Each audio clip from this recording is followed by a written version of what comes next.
आज जी आपण रेसिपी बघणार आहोत ना, ती 2 ते 3 दिवस टिकते. त्याचबरोबर एकही थेंब पाण्याचा वापर न करता बनवली आहे. त्यामुळे खायला तर एकदम भारी लागते.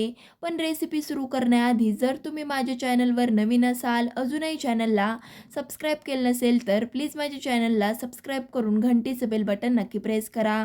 चला तर रेसिपीला सुरुवात करूयात. त्यासाठी मी इथं काय केलंय, 9 छोट्याशा ढोबळी मिरची घेतल्या आहेत. घेतलेल्या ढोबळी मिरचीचं वरचं देठ काढून ह्या पद्धतीने चिरून घेऊ. आता आपण सिंपल साधा मसाला करण्यासाठी एका भांड्यामध्ये पाववाटी दाण्याचा कूट घ्यायचा आहे. त्याचबरोबर पाववाटी बेसन घालायचं आहे. बेसन इथे मी भाजून वगैरे घेतलं नाहीये, असंच इथे घेतलं आहे. त्याचबरोबर 1 चमचा लाल तिखट, अर्धा चमचा कांदा लसूण मसाला. जर तुमच्याकडे कांदा लसूण मसाला नसेल ना, तर तुम्ही तुमच्या घरातील कोणताही मसाला वापरू शकता. पाव चमचा हळद, 1 चमचा जिरे, चवीनुसार मीठ, 1 चमचा जाडसर कुटलेले धने. इथे मी काय केलंय, खलबत्त्यामध्ये कच्चेच असे धने जाडसर कुटून घेतले आहेत. खूप सारी बारीक चिरलेली कोथिंबीर, त्याचबरोबर अर्धा पळी कच्चं तेल घालायचं आहे. असं कच्चं तेल घातलं म्हणजे ज्यावेळेस आपण ढोबळी मिरचीमध्ये हा मसाला भरू ना, त्यावेळेस तो भाजी तयार झाल्यावरती सुटणार नाही. आता आपण घातलेलं सगळं साहित्य हाताने छानपैकी असं एकजीव करून घेऊ. हा तयार झालेला मसाला ना तुम्ही हवाबंद डब्यामध्ये भरून ठेवू शकता. फ्रीजमध्ये 15 ते 20 दिवस आरामशीर टिकतो. ह्या मसाल्यापासून तुम्ही भरली वांगी, भरली कारली, कोणत्याही भरल्या भाज्या बनवू शकता. आता आपला हा मसाला छानपैकी असा बनवून झालेला आहे. मगाशी चिरून घेतलेल्या ढोबळी मिरचीमध्ये एक-एक करून छानपैकी असा भरून घेऊ. ढोबळी मिरचीमध्ये मसाला भरता वेळेस ना अंगठ्याच्या साहाय्याने थोडंसं प्रेस करून भरायचा, म्हणजे ज्यावेळेस आपली भाजी तयार होईल त्यावेळेस तो ढोबळी मिरचीमधून सुटणार नाही.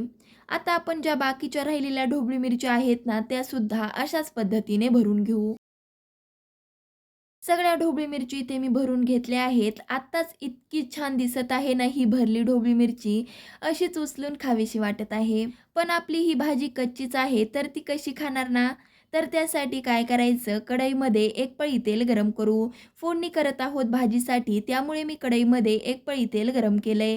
तेल हलकंसं असं गरम झाल्यावरती 1 चमचा मोहरी घालून तडतडून घेऊ. कोणत्याही पदार्थामध्ये घातलेली मोहरी छानपैकी तडतडल्याशिवाय बाकीचं साहित्य घालायचं नाही.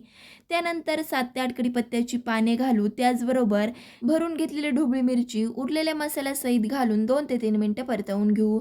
आपण मसाला बनवते वेळेस ना कच्चंच असं बेसन घातलं होतं, त्यामुळे ज्यावेळेस आपण फोडणीमध्ये ढोबळी मिरची घालू ना, त्यावेळेसच मसाला घातला म्हणजे ढोबळी मिरचीबरोबर ते देखील परतल्या जातं.